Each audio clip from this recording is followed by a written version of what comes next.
नाली का गंदा पानी पीकर अपनी प्यास बुझाता हो। ऐसे दूल्हे से शादी कराऊंगा इस दुल्हन की जिसके कपड़ों में धागे कम हो और छेद ज्यादा, शरीर से इतनी बदबू आए कि पंडित को अपनी नाक बंद करके मंत्र पढ़ने पड़े। कुल मिला के इस शिप्रा के लिए दूल्हा नहीं सुअर चाहिए। और फिर जब शिप्रा नाम की उस दुल्हन की जबरदस्ती ऐसे ही एक भिखारी से शादी की जाने लगी, तब मैं इस भिखारी से कभी शादी नहीं करूंगी। छोड़ो मेरा हाथ। दुल्हन के लाल जोड़े में सजी शिप्रा की आवाज पूरे पंडाल में गूंज उठी, लेकिन उसकी ये हिम्मत ज्यादा देर तक टिक नहीं पाई। अगले ही पल मुख्तार नाम के उस खतरनाक गुंडे ने उसके छोटे भाई राहुल की कनपटी पर बंदूक तान दी। नहीं नहीं, मेरे भाई को छोड़ दो। तुम्हारी दुश्मनी मुझसे है ना, तो मेरी जान ले लो। मुख्तार के होठों पर एक खतरनाक मुस्कान फैल गई। उसकी आंखों में नफरत और बदले की आग साफ दिखाई दे रही थी। अगर तुमने मेरे भाई का रिश्ता ठुकराया ना होता तो आज तुम इस शहर की रानी होती, लेकिन नहीं, तुम्हारे नसीब में तो एक भिखारी की बीवी बनना ही लिखा है। ये सुनते ही शिप्रा के पिता राजदीप राय, जो अब तक अपनी बेटी की बेबसी देख रहे थे, अचानक टूट गए। वो कांपते हुए कदमों से मुख्तार के पास आए और सबके सामने हाथ जोड़कर उसके पैरों में गिर पड़े। प्लीज मुझे माफ कर दो, मुझसे गलती हो गई।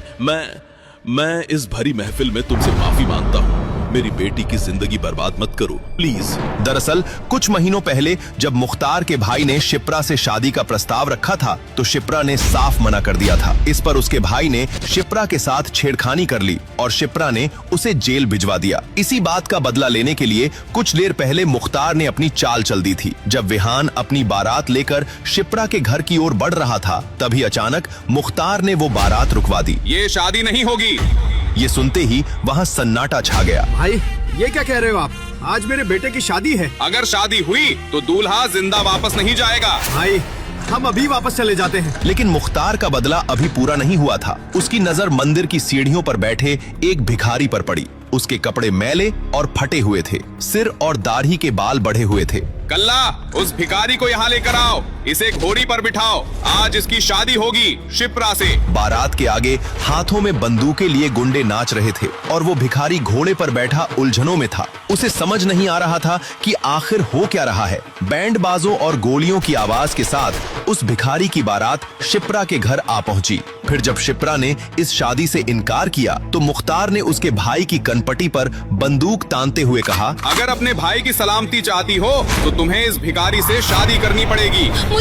मुझे मंजूर है। अपनी हाँ सुनकर मुख्तार के चेहरे पर एक वहशी मुस्कान आ गई। वैसे तेरा दूल्हा कभी तुझे कुछ नहीं कहेगा, गूंगा जो है। शिप्रा की नजर उस भिखारी पर पड़ी। लोगों की नजर तो उसके गंदे कपड़े और गंदे हुलिये पर थी, लेकिन शिप्रा की नजर ने उसकी मासूम आंखों को देखा। आज वो बेचारा गुंडों में फंस गया था। अरे ओ कल्ला, दूल्हे को तो ले आ, दुल्हन उसे देखने के लिए तड़प रही है। चल मुन्ना, आज तो शादी है तेरी। देख कितनी खूबसूरत दुल्हन है, तेरे तो मजे है। कल्ला ने उस भिखारी की बाह पकड़ी और स्टेज की तरफ खींचने लगा, पर उस भिखारी ने झटके से उससे अपनी बाह छुड़ा ली। अबे गधे, मैं तेरी किस्मत बदलने जा रहा हूँ और तू कीचड़ में ही रहना चाहता है। चल आगे बढ़। जब उस भिखारी ने मुख्तार की भी बात नहीं मानी, तो उसने न आव देखा न ताव और उसके गाल पर 3-4 थप्पड़ जमा दिए। भिखारी के मुंह से खून निकलने लगा। गूंगा होने की वजह से वो चिल्ला भी नहीं पा रहा था। पंडाल में मौजूद लोगों को उस भिखारी पर दया आने लगी। शिप्रा की आंखों में भी उस गूंगे भिखारी के लिए दया उमड़ आई। लगता है इसको भी इस लड़की पर दया आ रही है, इसीलिए इस लड़की की खातिर ये मार सहने को भी तैयार है। तो फिर अब क्या करे बॉस? ऐसे कैसे चलेगा? इतनी जल्दी तो कोई दूसरा भिखारी भी नहीं मिलेगा। सुन बे भिखारी, ये लड़का अपनी बहन के कारण तो बच गया, पर अगर तू अपनी जिद पर अड़ा रहा तो ये जरूर मारा जाएगा। मुख्तार की इस बात का तुरंत उस भिखारी पर असर हुआ। अब उसकी आंखों में बेचैनी नजर आने लगी। वो कभी राहुल की ओर देख रहा था तो कभी शिप्रा की ओर। अब शिप्रा भी उसकी बेबसी को भली भांति समझ रही थी। क्या हुआ, तुम्हें मेरी बात समझ नहीं आ रही, या तुम चाहते हो कि इस लड़के की बलि चढ़ जाए? इतना बोलकर मुख्तार ने अपने चाकू की धार फिर से राहुल के गले पर सटा दी। उसका इतना करना था कि भिखारी स्टेज की तरफ खुद बढ़ गया। अरे वो पंडित, शुरू हो जा। पंडित जी ने डरते डरते मंत्र पढ़े, फेरे हुए और उनकी शादी पूरी हो गई। शिप्रा ने अपनी शादी को लेकर न जाने क्या क्या सपने देखे थे, पर आज वो इतनी मजबूर थी कि उसे एक भिखारी से शादी करनी पड़ रही थी। शादी के लिए आए सभी इज्जतदार लोगों के बीच शिप्रा और उसके परिवार की इज्जत तार तार हो चुकी थी। बधाई हो बलवंत राय, आज तुम्हारी पोती ने तुम्हारा मान बढ़ा दिया। मुख्तार ने राहुल को छोड़ दिया और वहाँ से बाहर जाने को मुड़ा, पर फिर कुछ याद आते ही शिप्रा के पास गया। देखा मुझसे पंगे लेने का अंजाम, आज इस भिखारी की पत्नी बनी हुई हो। हैप्पी मैरिज लाइफ, जमकर सुहागरात मनाना। इसके बाद मुख्तार हंसता हुआ वहाँ से चला गया। जैसे ही मुख्तार अपनी गैंग के साथ यहाँ से निकला, शिप्रा अपनी जगह पर ही बेहोश होकर गिर पड़ी। क्या हुआ मेरी बच्ची को?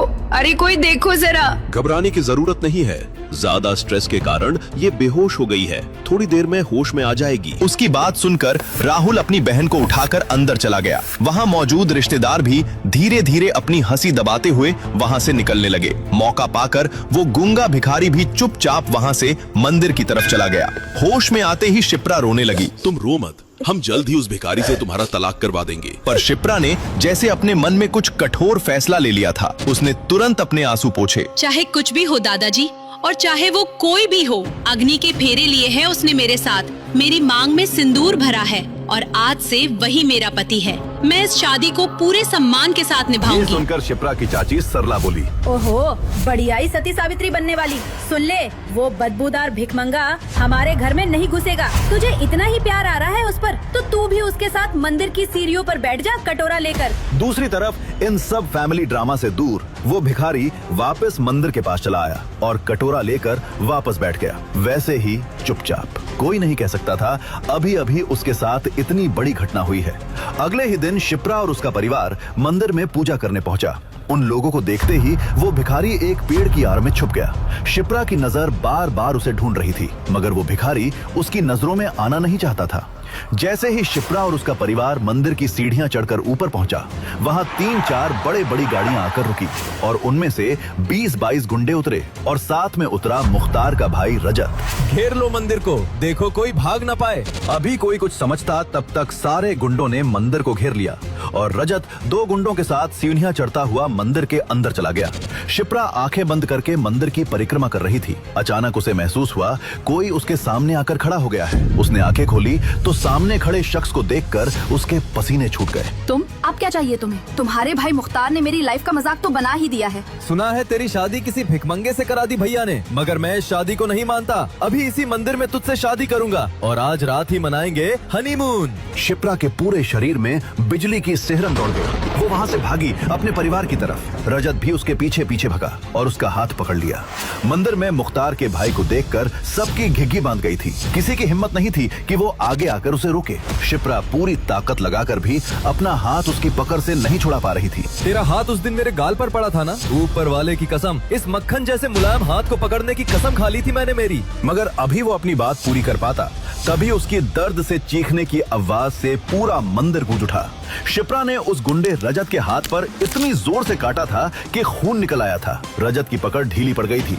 होते ही शिप्रा ने उसे धक्का दिया और वहाँ से सीढ़ियों की तरफ भागी। रजत का गुस्सा अब 7वें आसमान पर था।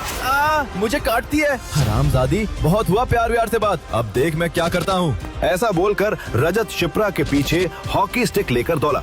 शिप्रा बेसुध होकर भाग रही थी और इसी तेजी में सीढ़ियों के पास ही उसका पैर दुपट्टे में फंसा और वो वहीं लड़खड़ा कर गिर पड़ी। रजत उसके पास पहुंचा और गुस्से में चीखा, मुझे धक्का देती है, अब देख मैं तेरा सर कैसे खोलता हूँ। ऐसा बोलकर उस गुंडे रजत ने हॉकी स्टिक उठाया। शिप्रा ने डर के मारे अपनी आंखें बंद कर ली। वो समझ गई थी अब बचने का कोई रास्ता नहीं था। मगर 2 सेकंड बीते, 3 सेकंड बीते, उस पर हॉकी का वार नहीं हुआ। वो समझ नहीं पाई ये हुआ क्या। उसने अपनी आंखें खोली तो वहाँ का नजारा देखकर चौंक पड़ी। वही भिखारी, उसका पति रजत और उसके बीच था, शिप्रा के ठीक ऊपर, और रजत उसे बिना देखे दे दनादन मारे जा रहा था। उसके सर से खून बहा जा रहा था। अचानक रजत का भी ध्यान इस बात पर गया। उसने उस भिखारी को देखा तो हॉकी मारना बंद करके कहा, अच्छा पति परमेश्वर जी, ये अच्छा है, अब ये विधवा होगी और फिर मैं इसके साथ सुहागरात मनाऊंगा। विधवा विवाह तो अच्छी बात है ना, समाज सेवा कर रहा हूँ मैं। मगर खून से लथपथ उस भिखारी ने तभी अचानक एक छलांग लगाई और रजत को ऐसा धक्का दिया कि वो सीढ़ियों से गिरता हुआ नीचे गिर पड़ा। उसके शरीर से जगह जगह से खून बहने लगा। मगर तभी वहाँ पुलिस की गाड़ी आ गई। शिप्रा और उसके परिवार ने पुलिस को देखा तो उनकी जान में जान आई। वो दौड़ते हुए पुलिस के पास पहुँचे और जैसे ही इंस्पेक्टर से कुछ कहने ही वाले थे कि इंस्पेक्टर ने कहा, पकड़ के थाने ले चलो उस भिखारी को। मैडम आप घर जाइए, ये पुलिस का मामला है। मुख्तार भाई के भाई पर हमला किया है इस भिखमंगे ने, इसकी सजा इसे बराबर मिलेगी। मगर इंस्पेक्टर साहब, उसने तो मुझे बचाया है। अभी शिप्रा कुछ कहती तभी उसकी चाची सरला ने उसे बीच में टोकते हुए कहा, एक काम कर, तू भी इसके साथ थाने चली जा। जेल में तोता मैना का खेल खेलती रहना। ऐसा बोलकर सरला शिप्रा का हाथ पकड़कर जबरदस्ती वहाँ से ले गई। पुलिस वाले ने उस भिखारी को पकड़ लिया। वो भी चुपचाप उनके साथ थाने चला गया। थाने पहुंचकर इंस्पेक्टर ने उस भिखारी को उल्टा लटका दिया और बेल्ट से मारने लगा। साले, मुख्तार भाई से पंगा लेता है, तेरी चमड़ी उधेड़ दूंगा। मगर भिखारी अब भी चुपचाप मार खा रहा था। उसकी पीठ से खून बह रहा था, लेकिन उसने एक आह तक नहीं भरी। इंस्पेक्टर ने जैसे ही फिर से बेल्ट उठाई, थाने का दरवाजा धड़ाम से खुला। अगर अपनी नौकरी प्यारी है तो रुक जाओ इंस्पेक्टर। तुम जानते हो तुम किसे पकड़ लाए हो? हम सबकी वर्दी उतरवाओगे तुम। चलिए आपको हॉस्पिटल ले चलते हैं, बहुत चोट लगी है आपको। जय हिंद सर। ये भिखारी, इसने मुख्तार भाई के क्या मतलब सर? ये तो उस मंदिर का। कमिश्नर ने अपना मोबाइल निकालकर इंस्पेक्टर को कुछ दिखाया। वो देखते ही इंस्पेक्टर थर थर कांपने लगा। शौर्य राठौड़ ऐसे? माफ कर दीजिए, आप जो कहेंगे मैं मानूंगा। आपने बताया क्यों नहीं? उस मुख्तार की बातों में आ गया मैं। उसने तुरंत उस भिखारी को खोला और अपने जूते से खुद को मारने लगा। मैं ठीक हूँ, और हाँ, किसी को पता नहीं चलना चाहिए मैं कौन हूँ। जी। भिखारी शौर्य वहाँ से निकला और वापस मंदिर के सामने जा अपने सर पर चोट वाली जगह थोड़ी मिट्टी रगड़ी और कटोरा लेकर बैठ गया, बिल्कुल चुप। उधर शिप्रा ने अपने घर की बालकनी से उसे देखा तो चौंक पड़ी। वो निकलकर उसके पास गई और कहा, आपको बहुत चोट आ गई मेरे कारण, मुझे माफ कर दीजिए, आप घर चलिए मेरे साथ। शौर्य ने कुछ नहीं कहा और चुपचाप उसके साथ उठकर चल दिया। जैसे ही वो लोग घर के दरवाजे पर पहुँचे, चाची सरला ने रास्ता रोक लिया। इस बदबूदार भिखारी को अंदर लाई तो तेरा सर होगा और मेरी जूती। इन सब का कारण तू है शिप्रा। किसने कहा था उस मुख्तार के भाई को झापड़ मारने को? चाची, जान बचाइए उसने मेरी। शोर शराबा सुनकर पूरा परिवार दौड़ा दौड़ा गेट पर आया। वहाँ का नजारा देखकर दादाजी दंग रह गए थे। सरला चाची बोले जा रही थी। अभी सरला आगे कुछ कहती कि दादाजी गरजे। सरला, बस बहुत हुआ। उसकी जगह तेरी बेटी होती तो क्या तू उसका ब्याह उस गुंडे से कर देती? शिप्रा ने जो किया वो सही किया। अगर तुम्हें कोई दिक्कत है तो तुम घर छोड़कर जा सकती हो। इसे मॉल ले जाओ और इसके लिए कुछ अच्छे साफ कपड़े खरीदवा दो। सब ये सुनकर सन्न रह गए। सरला चाची चुपचाप अंदर चली गईं। दादाजी ने शिप्रा से उस भिखारी की चोट पर दावा लगाने को कहा और अपने पोते राहुल से कहा, जी दादाजी।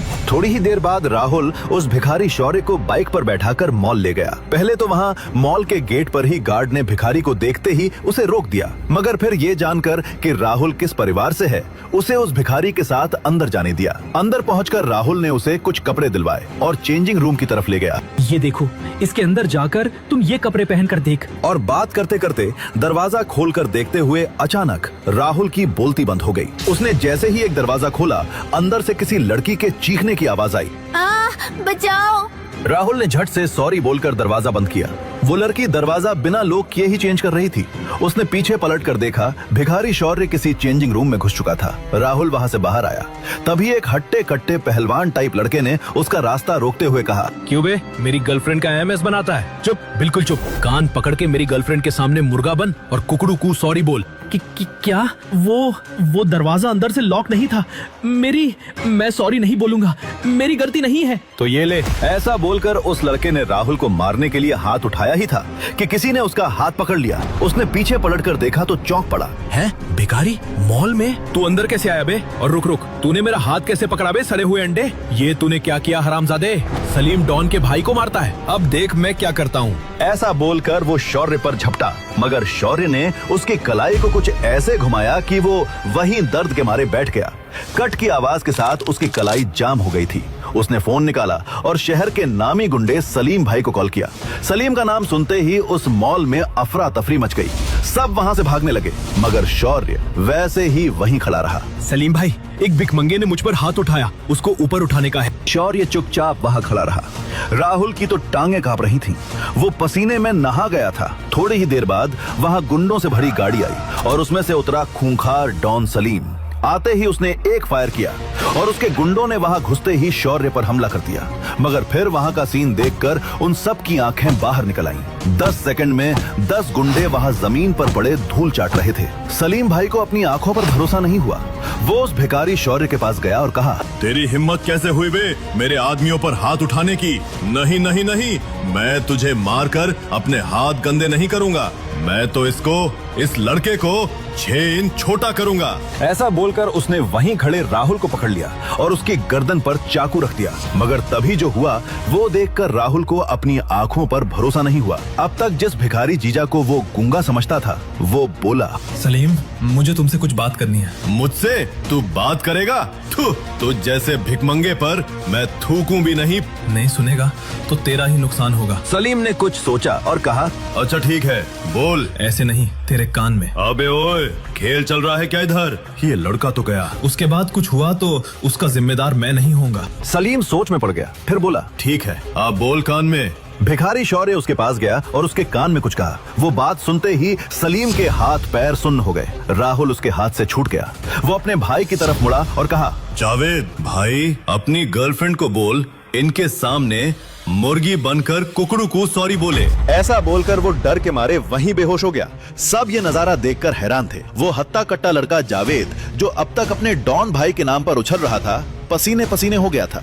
शौर्य ने राहुल का हाथ पकड़ा और वहां से निकल गया। बीच रास्ते में राहुल ने उससे पूछा, वो इतना बड़ा डॉन सलीम, क्या कहा तुमने उसके कान में कि वो घबरा गया? शौर्य उसका सवाल सुनकर भी चुप रहा और सामने की तरफ देखता रहा। राहुल ने फिर कहा, देखो अब ये सब नाटक करके कोई फायदा नहीं, मुझे पता है तुम बोल सकते हो। शौर्य ने राहुल के सवाल का जवाब दिए बिना कहा, घर में किसी को भी इस घटना के बारे में मत बताना। क्या मतलब? मैं तुमसे कुछ पूछ रहा हूँ, तुमने ये सब कैसे किया? क्या कहा तुमने उस डॉन को कि वो रोने लगा? वो सब छोड़ो, तुम्हें पता है ना सलीम भी मुख्तार का ही आदमी है। अगर तुमने घर में इस घटना के बारे में बताया तो लोग समझेंगे मुख्तार के लोग तुम्हारे परिवार के पीछे पड़े हैं और फिर तुम्हारा कहीं भी निकलना बंद भी करवा सकते हैं। नहीं, मुझे अपनी आजादी प्यारी है, मैं किसी से कुछ नहीं कहूँगा। जब वो लोग घर पहुँचे तो सबने उसे उन्हीं भिखारी वाले कपड़ों में देखा तो चौंक पड़े। दादाजी राहुल को डांटने लगे। तभी शौर्य बोला, उसकी कोई गलती नहीं है, वहाँ मॉल में मुझे घुसने ही नहीं दिया। वैसे भी मैं अच्छे कपड़े पहनूंगा तो कोई मुझे भीख नहीं देगा। भिखारी जमाई शौर्य को बोलता देखकर राहुल को छोड़कर बाकी सारे लोग हैरान रह गए। शिप्रा ने चौंक कर पूछा, तुम बोल सकते हो? तो तुम शादी के दिन गूंगे क्यों बने हुए थे? वो मुख्तार के सामने आप जैसे बड़े लोग कुछ नहीं पा रहे थे, तो मैं तो एक भिखारी हूँ। अचानक मेरे साथ जो हुआ उससे मेरा दिमाग सुन पड़ गया था। उसकी ये बात सबको सही लगी।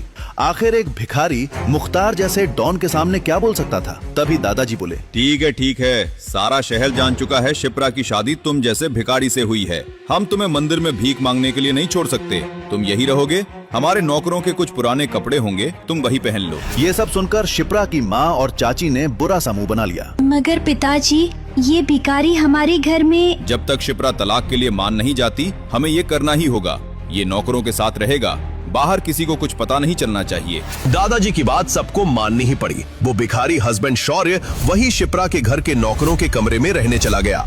अगली ही सुबह शिप्रा अपने फोन पर पैनिक होकर किसी से बात करते हुए निकली। नहीं अनिश, तुम ऐसा नहीं कर सकते। तुम्हारे मॉल में सबसे ज्यादा बिक्री मेरे ही ब्रांड के कपड़ों का है। तुम मेरे ब्रांड को वहाँ से हटा कैसे सकते हो? उधर से अनिश नाम के उस बिजनेसमैन ने कुछ ऐसा कहा जिसे सुनकर शिप्रा और तमतमा गई और कहा, ठीक है, मैं वहीं आकर तुमसे बात करती हूँ। ऐसा बोलकर शिप्रा गुस्से में घर से A to Z मॉल के लिए निकल गई। A to Z mall Rajasthan का सबसे बड़ा मॉल था और शिप्रा की क्लोथ कलेक्शन की सेल का सबसे बड़ा हिस्सा वहीं से आता था। वहाँ के मालिक अनिश ने अचानक शिप्रा के ब्रांड को अपने मॉल में बैन कर दिया था और उसके ब्रांड के सारे कपड़े वहाँ से हटा दिए। शिप्रा जब गुस्से में वहाँ पहुँची तो अनिश अपने केबिन में चिल कर रहा था। अंदर घुसते ही शिप्रा उस पर चीखने लगी, मगर अनिश को इन सब से कोई फर्क नहीं पड़ा। उसने एक कुटिल मुस्कान देते हुए कहा, एक लड़की जिसका हस्बैंड रास्ते का भिखारी हो, उसका ब्रांड हमारे मॉल में होने से बहुत ही बदनामी हो रही थी। वो ब्रांड हमारे स्टैंडर्ड को गिरा रहा था। ये सुनकर शिप्रा जितना चौंकी उतना ही और गुस्से में भी आ गई। सारे शहर को पता चल चुका था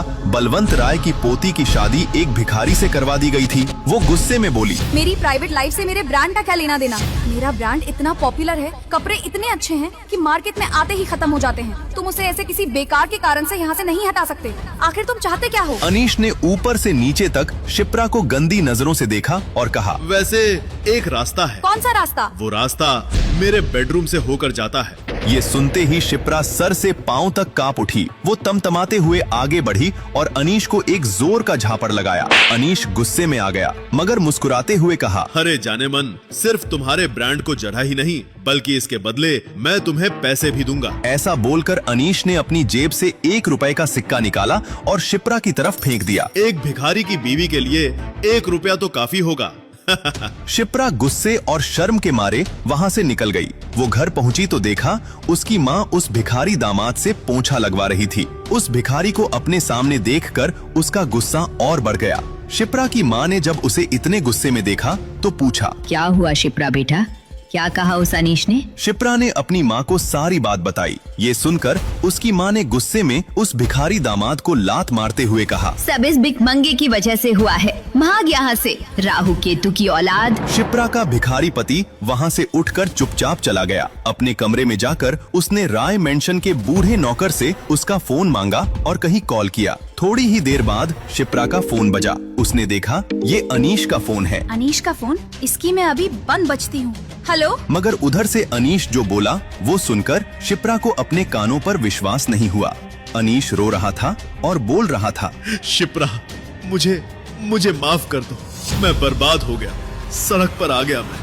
क्या किया तुमने मेरे साथ? शिप्रा कुछ समझ नहीं पा रही थी। अनीश ये सब क्या बोल रहा है? अभी वो कुछ बोलती उसके पहले ही शिप्रा को फोन पर अनीश की पिटाई की आवाज सुनाई दी और फिर फोन कट गया। उसने जल्दी से टीवी ऑन करके न्यूज लगाया। उसमें ब्रेकिंग न्यूज देखकर वो चौंक पड़ी। ब्रेकिंग न्यूज, आज अचानक राजस्थान के सबसे बड़े मॉल A to Z के शेयर्स 0 रुपए पर आ गए और अगले 2 सेकंड में ही ऑल को बिग बुल मॉल्स लिमिटेड ने उसे सिर्फ 1 रुपए में खरीद लिया। अरबपति बिजनेसमैन अनीश 2 सेकंड में बना भिखारी। बिग बुल दुनिया की सबसे बड़ी फैशन डिजाइनिंग और मॉल की कंपनीज में से एक थी। इंग्लैंड, जर्मनी, स्विट्जरलैंड, पेरिस जैसे बड़े बड़े देशों में वो पॉपुलर ब्रांड था। शिप्रा ये न्यूज सुनकर समझ गई कि ये पूरा कांड बिग बुल द्वारा जानबूझकर करवाया गया है। मगर बिग बुल ने ऐसा क्यों किया? आखिर अनीश शिप्रा से फोन करके माफी क्यों मांग रहा था? वो समझ नहीं पा रही थी इन सब के पीछे कौन था। अभी वो इन सब सोच में पड़ी थी कि तभी उसका फोन फिर बजा। कोई अननोन नंबर था। उसने फोन उठाया। हेलो। उधर से कॉल करने वाले की बात सुनकर शिप्रा बेहोश होते होते बची। शिप्रा मैम, बिग बुल्स आपके क्लॉथ ब्रांड में 100 करोड़ रुपए लगाना चाहती है। साथ ही बिग बुल के दुनिया भर के आउटलेट में आपके ब्रांड के कपड़े लगाए जाएंगे। आप बिग बुल के ऑफिस आकर कॉन्ट्रैक्ट साइन कर लीजिए। शिप्रा ये सुनकर खुशी से पागल हो गई, मगर अब वो और ज्यादा कंफ्यूज हो रही थी। ये तो पक्का कोई करवा रहा है, मगर कौन और क्यों? और अनीश के कैबिन में जो हुआ वो तो मैंने सिर्फ मॉम को बताया, तो ये सब किससे और कैसे पता चला? तभी शिप्रा कुछ सोचकर चौंक पड़ी। वो भिखारी? जब मैं मॉम को सारी बात बता रही थी तब तो उस वक्त वहाँ सिर्फ वही था। ओह, मैं भी क्या सोच रही हूँ, वो भिखारी है, वो ये सब नहीं कर सकता।